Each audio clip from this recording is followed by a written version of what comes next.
Muy buenos días, estimados estudiantes. Vamos a dar inicio a nuestra clase correspondiente a hoy, 14 de octubre.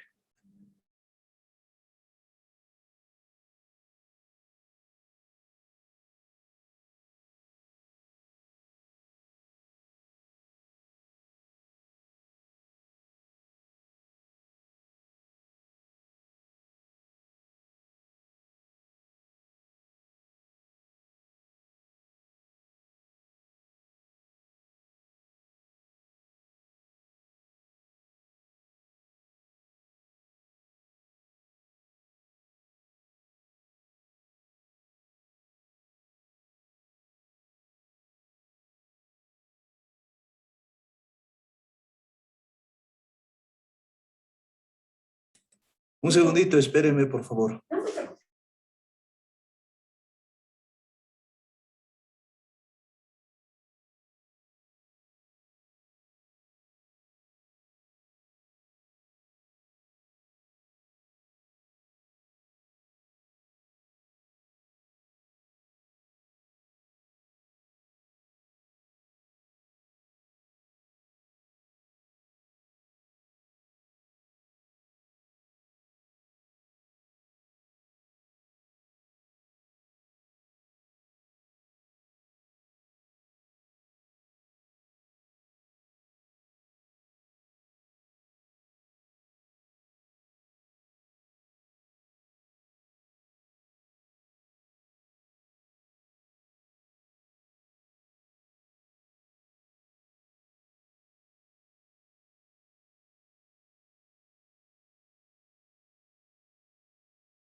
Mil disculpas, mis estimados estudiantes. A ver, bien, comencemos nuestra clase del día de hoy.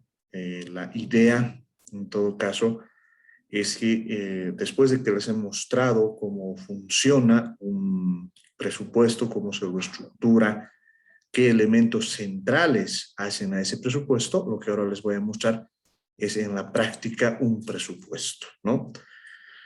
Concretamente les voy a mostrar el proyecto de presupuesto general del Estado correspondiente a la gestión 2021, ¿no? Entonces ahí lo que podemos ver, este material también lo voy a colocar en el Classroom, ¿ya? Lo que inicialmente se hace es establecer los supuestos del presupuesto general del Estado. ¿Por qué hay que construir los supuestos? Porque no tienen que olvidar que estamos haciendo una proyección para lo que significa la gestión. En este caso, la proyección corresponde a toda la gestión 2021, ¿no? ¿Por qué razón? Porque como hemos visto en la fecha, esto se presenta en octubre de cada gestión. Entonces, como es octubre de cada gestión, por ejemplo, en este mes, lo más probable es que ya se pueda presentar el presupuesto general del Estado correspondiente a la gestión 2022. Ahora bien, ¿cuáles son los principales supuestos del presupuesto? Ya acá lo que ustedes tienen son las principales variables macroeconómicas que hacen al presupuesto, ¿no? Es decir, como, o sea, se entiende como estimación, se entiende como proyección de la variable económica. Los economistas en la práctica utilizamos varias proyecciones, utilizamos varias estimaciones. Eso quiere decir que vamos a proyectar. Proyectar es algo así como estimar, es establecer un valor en relación a una variable, ¿ya?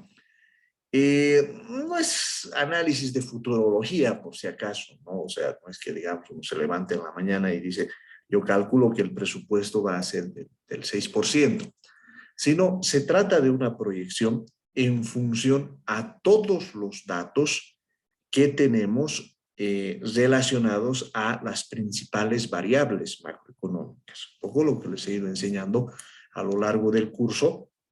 De pronto nosotros consideramos que las variables macroeconómicas van a tener un determinado comportamiento, van a tener un determinado patrón de funcionamiento. Entonces, sobre el conjunto de variables que están a nuestra disposición, lo que vamos a hacer es una proyección, vamos a hacer una estimación en relación al comportamiento de esas variables. Entonces, cuando estamos hablando de un mecanismo mediante el cual vamos a proyectar, vamos a ver cómo van a comportarse esas variables económicas en el tiempo, estamos precisamente haciendo esa estimación del caso, ¿no? Por ejemplo, en octubre del 2020, la gente que trabaja en el Ministerio de Economía y Finanzas Públicas, el ministro, más allá de la tendencia que tengan, han proyectado una tasa de crecimiento del PIB del 4,2%. Se ha estimado una tasa de inflación de fin de periodo del 3,9%. Eso quiere decir que en octubre de 2020 estaban previendo que en 2021 se iba a crecer al 4,2%. Se estimó un PIB nominal en millones de bolivianos de 282.693 millones de bolivianos y un PIB nominal en millones de dólares de 41.209 millones de dólares, ¿no? Eso quiere decir, ahora, ¿por qué es importante establecer el criterio del PIB nominal? Porque no tienen que olvidar que sobre ese PIB nominal es que se van a calcular los impuestos que se van a recaudar a lo largo de la gestión. También se hace una proyección del tipo de cambio, en este caso el de compra, un promedio de 6 bolivianos con 86 centavos. ¿Por qué razón? Porque actualmente nuestra inflación está atada en gran medida a que el tipo de cambio no se está moviendo. Entonces se tiene que explicitar, se tiene que mostrar con cuál tipo de cambio estamos realizando la proyección de las principales variables macroeconómicas. Y además, un dato importante es el precio del petróleo, que estamos estimando en $37 a lo largo de toda la gestión, ¿no? O sea, los últimos datos, por ejemplo, nos muestran que este precio del petróleo ha subido, ha estado incluso por encima de los $80. Entonces puede ser que los ingresos por IDH, los ingresos por regalías hidrocarburíferas sean un poco más altas de lo que efectivamente se está presupuestando o se ha visto que va a haber un comportamiento a lo largo de la gestión. Por eso decimos, para 2021 los ingresos de las entidades públicas consideran la reducción del 5% en el grupo de gasto 1000 servicios personales y 10% en el resto de gastos respecto al presupuesto institucional aprobado para la presente gestión. ¿Por qué razón se han puesto estas medidas de austeridad? Estas medidas de austeridad se han puesto porque se considera que en realidad no se van a tener todos los recursos suficientes como para que se pueda financiar todas las actividades del presupuesto. Como les he enseñado, un presupuesto no es otra cosa que el equilibrio entre ingresos y gastos, una proyección de los ingresos y de los gastos, y estos tienen que estar en equilibrio porque eso es lo que vamos a ejecutar a lo largo de la gestión. Ahora bien, ¿cómo es que se establecen las estimaciones relacionadas a, por ejemplo, estas variables económicas? En este caso, el precio del petróleo, ¿no?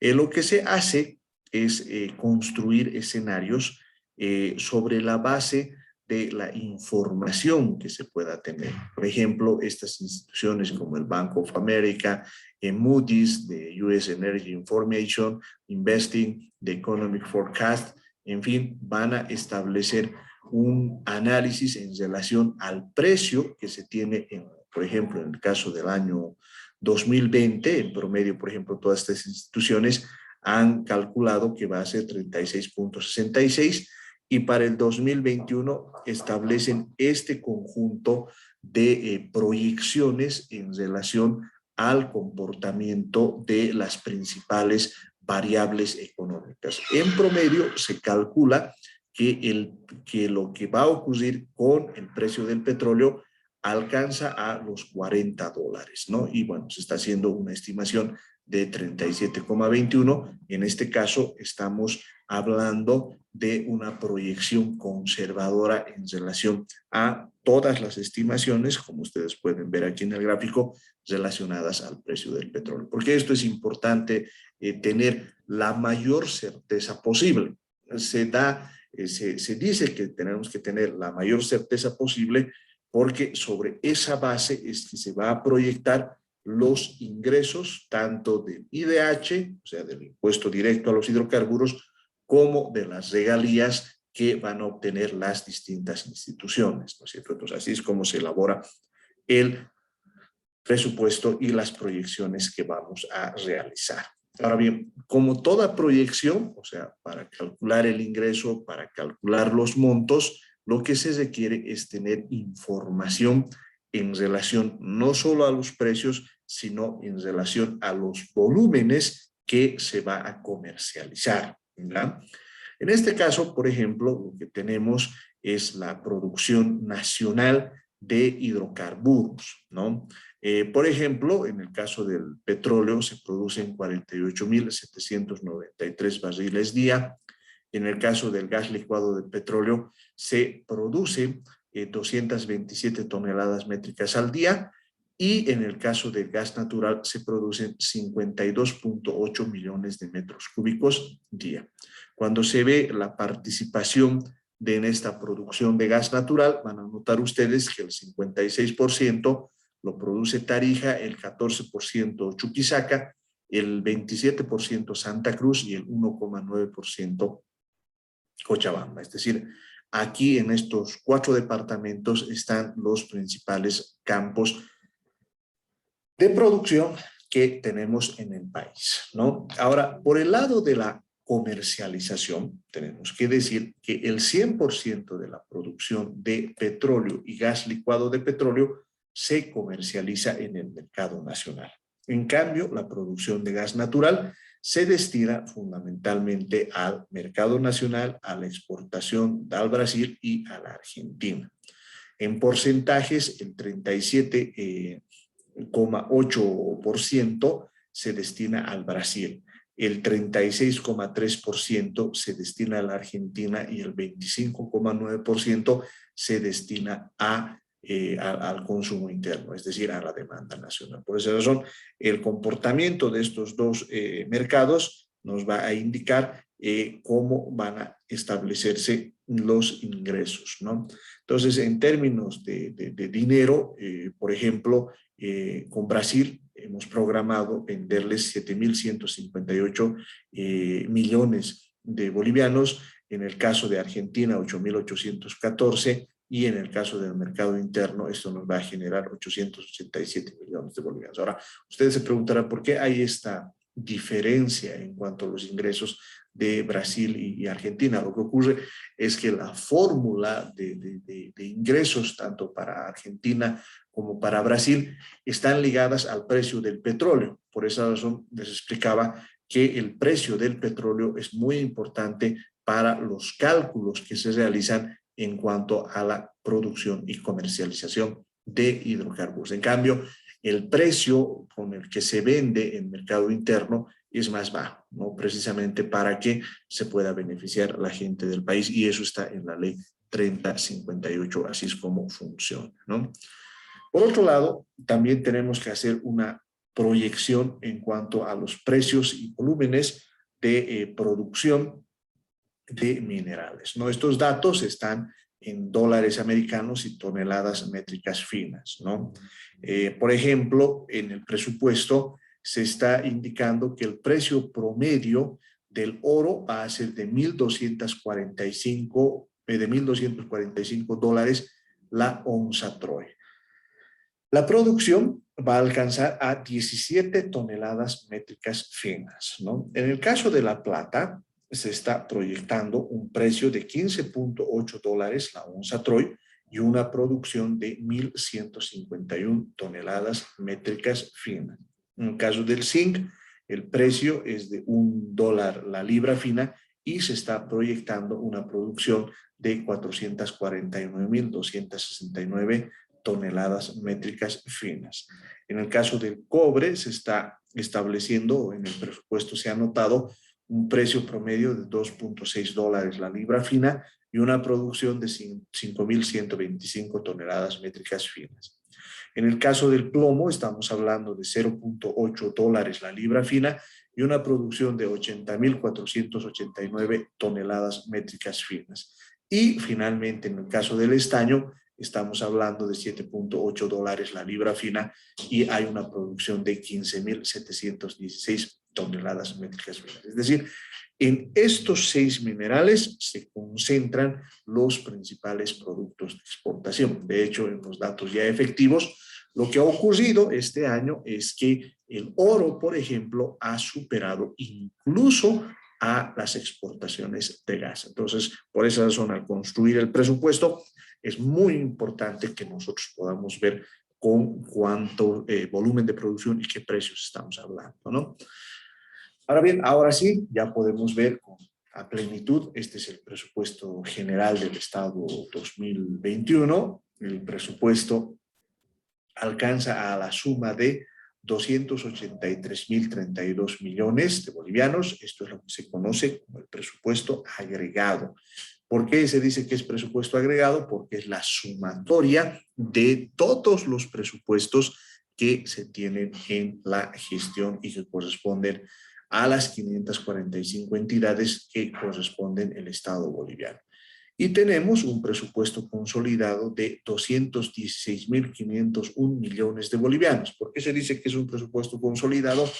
Porque acá ya no se toman en cuenta los netos. ¿Qué quiere decir los netos? Quiere decir que, por ejemplo, la gobernación o el gobierno autónomo departamental de La Paz puede realizar una transferencia al gobierno autónomo municipal de La Paz. ¿Por qué va a ser una transferencia? Porque de pronto el GAM La Paz está interesado en que se construya mediante un convenio intergubernativo una reforma integral del Parque Urbano Central, por dar una idea. Entonces, va a participar tanto el gobierno autónomo departamental de La Paz como va a participar también el gobierno autónomo municipal de La Paz, ¿cierto? Entonces llegan a un acuerdo. Ahora, ¿por qué se dice que es un doble registro?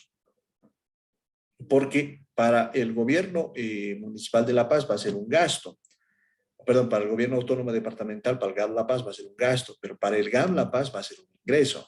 Entonces, cuando se suman directamente los presupuestos, lo que vamos a tener es un presupuesto agregado. Pero ya en términos, cuando ya consolidamos y queremos ver cuánto efectivamente va a manejar el GAM, estamos hablando de estos 216.501 millones de bolivianos que corresponden al presupuesto consolidado que se va a tener a lo largo de la gestión, ¿no es cierto? Cuando analizamos la composición de ese presupuesto consolidado, lo que vamos a notar son aspectos tremendamente interesantes, ¿no? Por un lado, vamos a ver que los órganos del Estado, es decir, los ministerios que consideran a las instituciones de control y defensa del Estado, en el presupuesto que se está ejecutando este año, manejan 111.031 millones de bolivianos como ingreso y como gasto alcanzan a 73.972 millones de bolivianos. Las empresas públicas este año van a tener ingresos por 71.177 millones de bolivianos y van a tener gastos por 64.041 millones de bolivianos. Las dos fuentes generadoras de ingresos del presupuesto son los órganos del Estado y las empresas públicas. De hecho, las empresas públicas tienen una importancia creciente en el modelo económico boliviano porque sobre la base de su estructura es que se va realizando todos los trabajos que van llevando adelante las instituciones públicas, ¿no? Por el lado de las entidades descentralizadas, como por ejemplo la Administradora Boliviana de Carreteras, van a generar ingresos o están generando ingresos por 10.020 millones de bolivianos, pero van a ejecutar gastos por 35.706 millones de bolivianos. Las instituciones de seguridad social, las cajas, bueno, estas cajas se encuentran en el equilibrio, ejecutan o tienen ingresos por 9.642 millones de bolivianos y gastos por 9.307 millones de bolivianos. ¿Por qué tienen este equilibrio? Porque, bueno, las cajas en realidad viven prácticamente de los aportes que vamos realizando todos los trabajadores mes tras mes, ¿no? Lo cual aún así tienen problemas porque al parecer el aporte que se realiza no es suficiente como para cubrir todos los gastos en los cuales incurren las cajas, ¿no? Los municipios generan 7.608 millones de bolivianos, pero gastan 15.618 millones de bolivianos. Las gobernaciones, 1.881 millones de bolivianos por ingresos y 7.903 millones de bolivianos como gasto. Las universidades públicas generan 2.578 millones de bolivianos y gastan 6.061 millones de bolivianos. Y las instituciones financieras como el Banco Central, Nafibo, etcétera, generan 2.507 millones de bolivianos y gastan 3.551 millones de bolivianos. Ahora, ¿cómo es que se cubre este déficit que hay en cada uno de los niveles? Fundamentalmente por las transferencias que realiza el nivel central y las empresas públicas, ¿no es cierto? Ahora, claro, digamos, los críticos dicen lo que ocurre es que ahí hay un problema en cuanto a los dominios tributarios, ¿no? Por ejemplo, el IVA, el IT, el IUE son de dominio tributario nacional. Entonces, eso permite que tengan más acceso a las fuentes de financiamiento o lo propio en cuanto al endeudamiento que puedan generar cada una de estas entidades. Sin embargo, son elementos que hay que analizar porque en realidad lo que ocurre es que el IVA y el IT o en general todos los impuestos son muy difíciles de cobrar, es decir, la gente es reacia a pagar impuestos y esa es una realidad en Bolivia, sino en el mundo. Entonces, si de pronto establecemos una estructura departamentalizada del cobro de los impuestos, desde mi punto de vista, no sería tan eficiente porque, les reitero, es muy difícil, es muy complicado que podamos tener este tipo de estructuras en situaciones como la boliviana, ¿no? Entonces, ese tipo de situaciones no es aconsejable que las llevemos adelante, ¿no? Denme un segundo, por favor.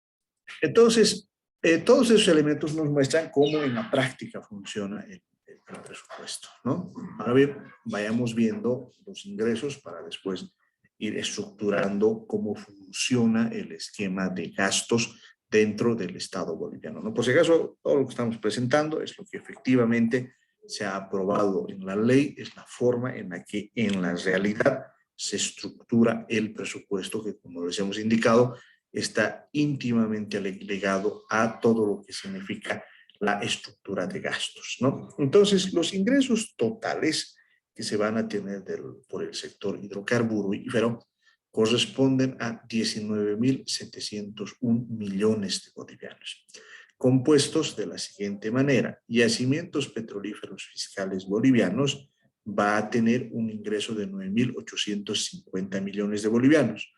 El impuesto a los hidrocarburos tiene un presupuesto de 6.304 millones de bolivianos y las regalías hidrocarburíferas alcanzan a 3.546.2 millones de bolivianos.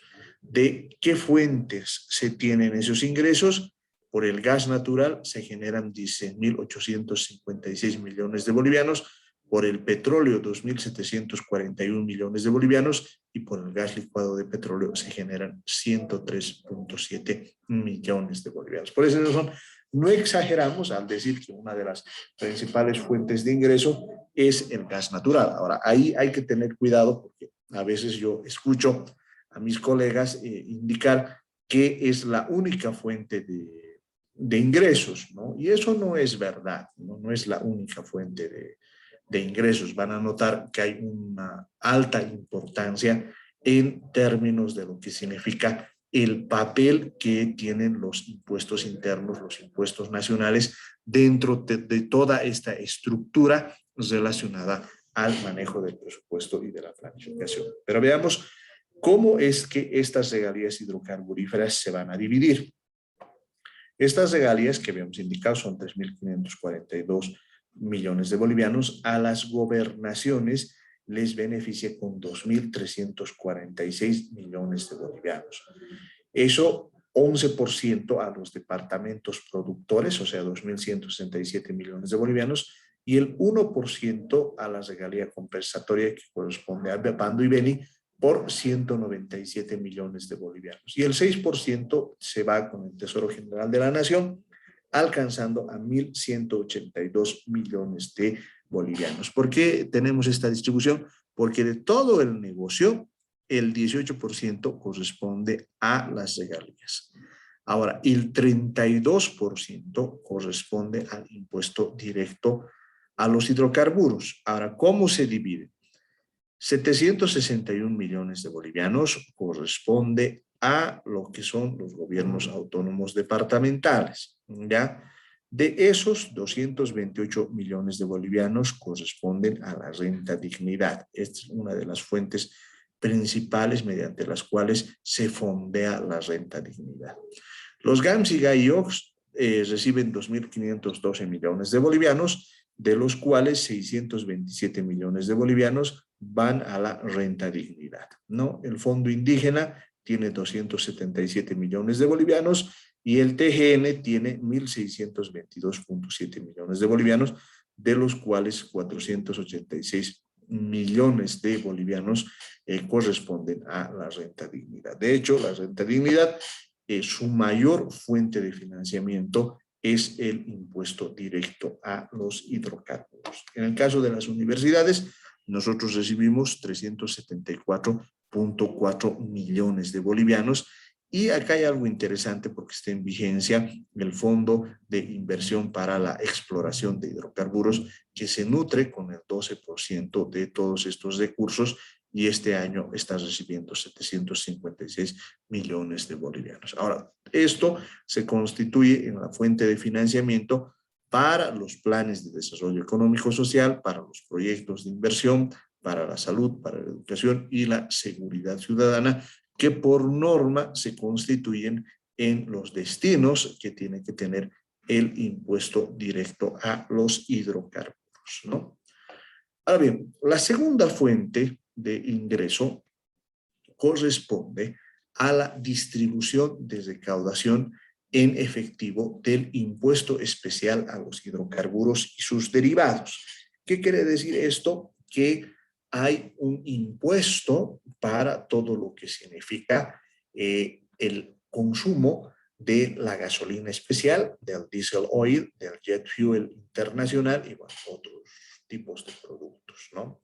En realidad, la forma en la que se estructura esto nos muestra que tenemos 1.408 millones de bolivianos recaudados por el IHD para esta gestión, de los cuales para gastos de funcionamiento se va a destinar para el Servicio de Impuestos Nacionales 2.6 millones de bolivianos y para la Autoridad General de Impugnación Tributaria 1.2 millones de bolivianos. El neto, el coparticipable quiere decir que va a ser distribuido entre los distintos beneficiarios, quiere decir que a los gobiernos autónomos departamentales les está llegando 347.8 millones de bolivianos.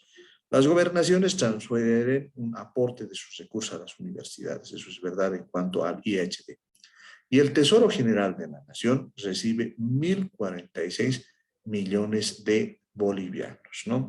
Para que tengamos una idea de cómo esto se divide, estamos hablando de que las gobernaciones reciben el 20%, las universidades el 5%, los fondos de complementación departamental 10%, el fondo vial de la ABC para el mantenimiento de las carreteras recibe el 9,2% y el Tesoro General de la Nación recibe el 55,9%. ¿Por qué razón? Porque el fondo de complementación departamental cuenta con apoyo del Tesoro General de la Nación y el fondo vial de la ABC también ocurre un fenómeno parecido, ¿no? Ahora bien, ¿cuánto reciben las transferencias o los ingresos de las entidades territoriales autónomas y las universidades? El monto de las transferencias alcanza a 14.851 millones de bolivianos. De ellos, las universidades reciben 1.964 millones de bolivianos, los gobiernos autónomos indígena, originario, campesinos, 31 millones de bolivianos, y el grueso de estas transferencias corresponde a los gobiernos autónomos municipales, que se llevan el 57% de estas transferencias, con un monto de 8.461.7 millones de bolivianos, ¿no? Ahora bien, con toda esa información ya podemos ver el presupuesto de recursos y de gastos, ¿no? Entonces ahora podemos ver el presupuesto, es decir, los 216.501 millones de bolivianos que les hablaba al inicio de nuestra clase, están compuestos de la siguiente manera. Por un lado están los ingresos de operación, es decir, los ingresos que tenemos de las empresas públicas, los ingresos tributarios, que acá también vamos a analizar cómo están compuestos, y tenemos los ingresos de las fuentes financieras. Estas fuentes financieras se refieren fundamentalmente a los recursos no utilizados de anteriores gestiones. Entonces, como les había indicado, bajo la estructura de presupuesto que tenemos en el país, todos los recursos tienen que estar presupuestados. Y para que todos los recursos estén presupuestados, lo que tenemos que hacer es establecer un mecanismo mediante el cual vamos a inscribirlos para que en la siguiente gestión puedan ser ejecutados con absoluta normalidad. Y los ingresos de capital, que en este caso son bajos, porque en realidad esos ingresos de capital corresponden a la venta de activos, ¿no? de propiedad de las instituciones estatales, ¿no? Esto digo que es bajo porque en general más bien lo que está tratando de hacer el Estado en los últimos años es crecer, adquirir más propiedades, tener más cosas, etcétera, ¿no? Especialmente las empresas públicas. Entonces vayamos desglosando cómo funciona esto. Ahí lo que tenemos que ver es que el 75% de los ingresos, o sea, 38.320 millones de bolivianos, le corresponden a yacimientos petrolíferos fiscales bolivianos, ¿no? Es decir, dentro de la de la entidad estrella que tenemos en el país está pues YPFB, ¿no? Que tiene un importante aporte en términos de lo que significa la construcción de los ingresos del presupuesto general del Estado, ¿no? Luego está Conmibol, la Corporación Minera de Bolivia, con 2.502 millones de bolivianos, equivalente al 5% de los ingresos. BOA, con 1.706 millones de bolivianos, aporta con el 3%, y Vinto aporta, o sea, nuestra fábrica de estaño, aporta con el 3% con 1.428 millones de bolivianos. También está ENDE con 1.314 millones de bolivianos, que representa el 3%. El resto de las empresas, más o menos en el país, tenemos 54 empresas públicas, aportan con 5.428 millones de bolivianos, equivalentes al 11% de todo este presupuesto. La otra fuente importante corresponde a los ingresos tributarios. Estos ingresos alcanzan, en el caso de los impuestos coparticipables, a 34.808 millones de bolivianos, equivalentes al 82% de estos ingresos tributarios.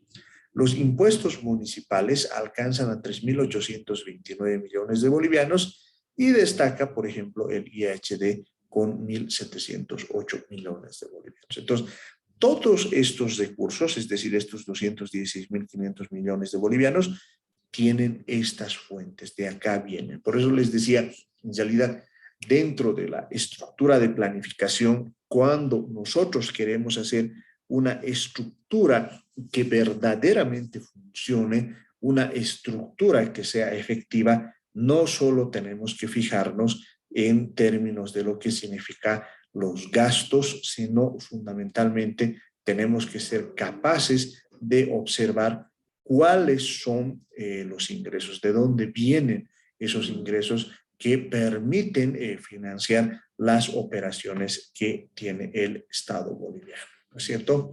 Ahora bien, desde el punto de vista del gasto, ¿cómo es que funciona este presupuesto, ¿no? Ahí, por el principio de equilibrio presupuestario, ustedes han notado, estamos hablando de un presupuesto de ingresos por 216.500 millones de bolivianos, ¿no?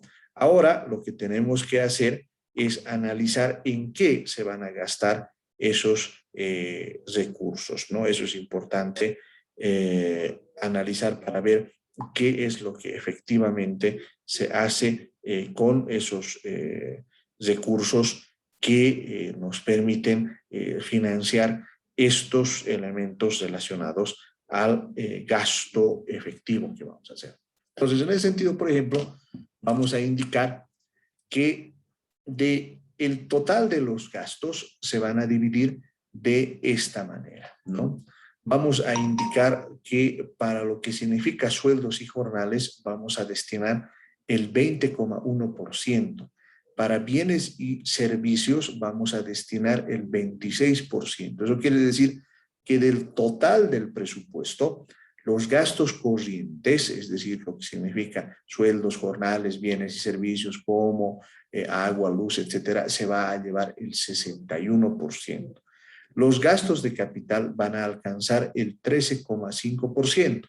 Aquí está la inversión pública. La formación bruta de capital fijo va a alcanzar el 11,6% y como uso de fondos vamos a tener un 24,9%, que se refiere a aplicaciones financieras. Un tema importante es que muchas veces se dice, pero ¿por qué gastamos tanto en sueldos y jornales y por qué gastamos tanto en términos de bienes y servicios?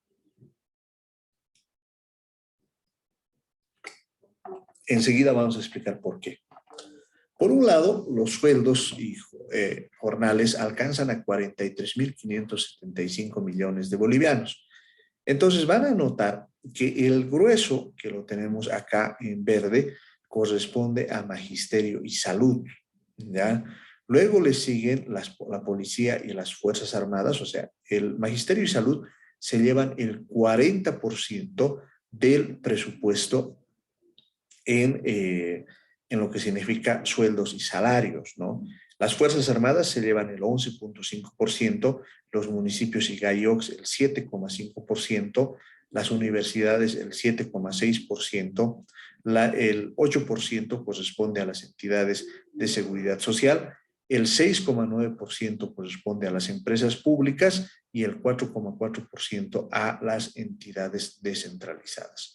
Ahora, si descomponemos esta torta, vamos a notar que el grueso corresponde al magisterio, le sigue salud, luego está policía y luego están las Fuerzas Armadas, ¿no? ¿Por qué el magisterio?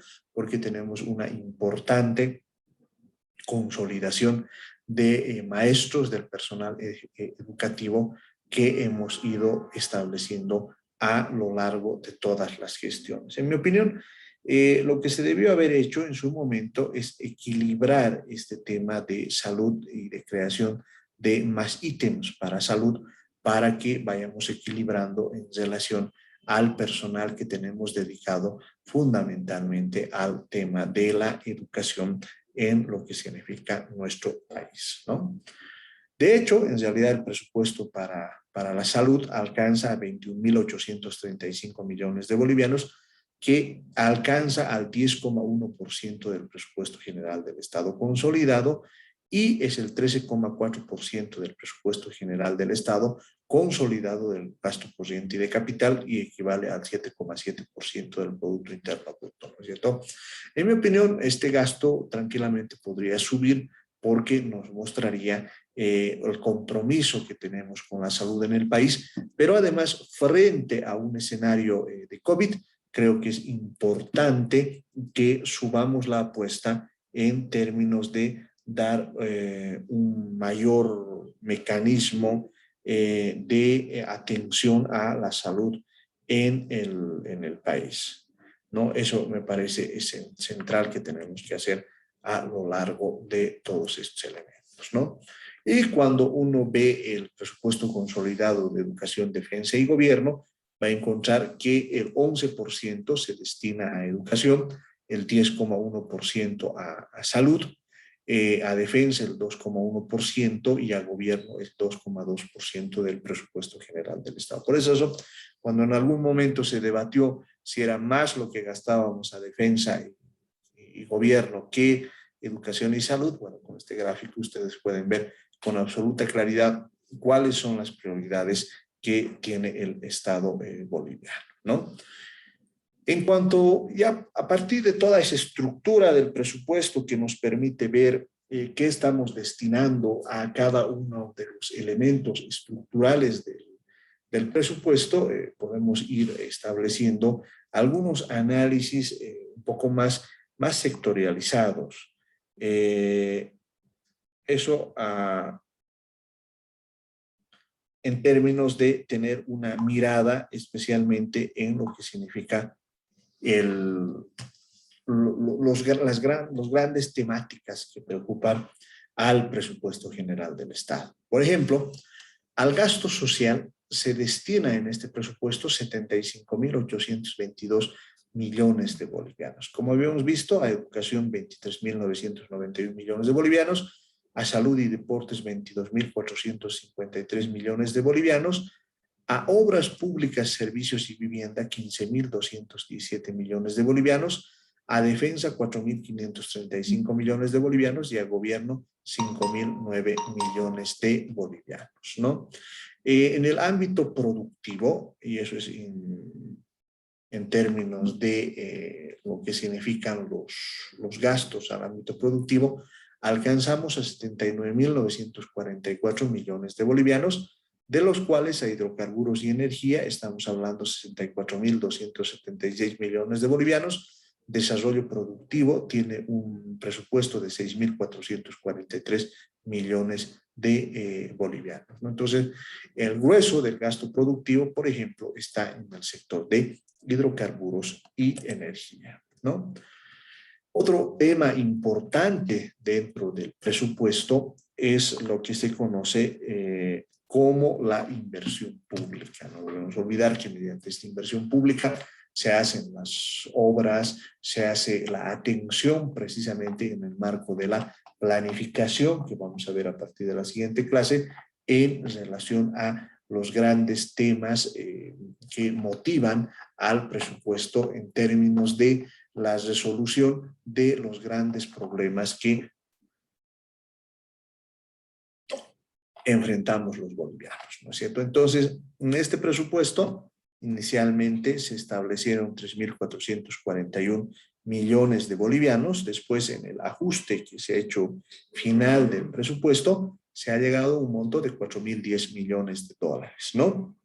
Entonces, ahí podemos decir que a infraestructura se ha destinado 1.208 millones de dólares, eso es equivalente al 35% del total de la inversión pública. Al sector productivo, 1.148 millones de dólares, eso es equivalente al 33,4% del presupuesto. Al sector social, que corresponde salud, vivienda, saneamiento básico, educación, deportes, etcétera, se han dedicado 925 millones de dólares y se han establecido, eso es equivalente al 26,9%, ¿no? Y en términos de multisectoriales, o sea que corresponde a varios sectores, se ha destinado 159 millones de dólares equivalentes al 4,6%. Una característica de este presupuesto es que se financia con recursos internos con un 62% y con recursos externos con un 38%, ¿no?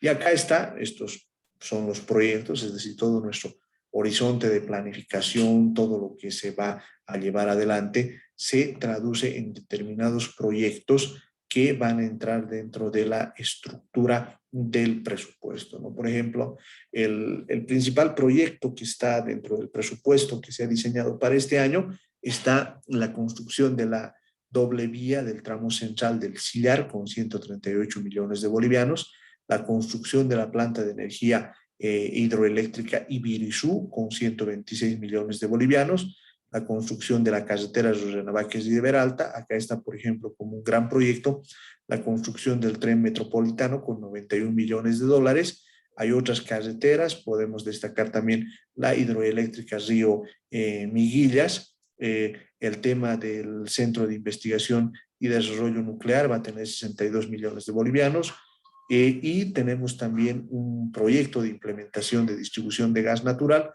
con 49 millones de dólares, varias carreteras también vamos a ver el tema. Dentro de los proyectos de salud, por ejemplo, está la construcción y equipamiento del gastroenterológico La Paz con 26 millones de dólares, ¿no? Entonces, esta es más o menos la estructura de los principales proyectos que se van a ejecutar en la gestión, ¿no?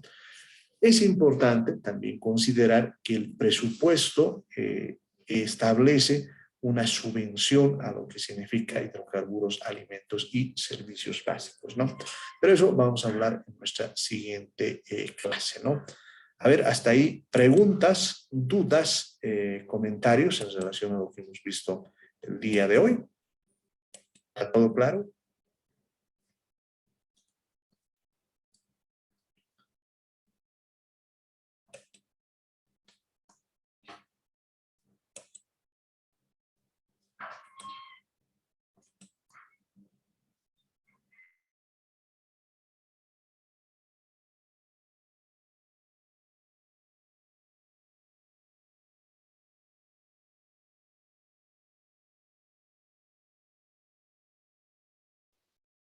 No, estoy licenciado, se entendió.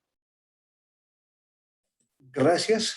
Entonces quedaríamos acá mis compañeros y nos veríamos el siguiente martes. Les voy a terminar de explicar el presupuesto y vamos a entrar a que les explique el sistema de planificación nacional. ¿Ya? Jessica, adelante, por favor. ¿Qué querías decir? Jessica Soto.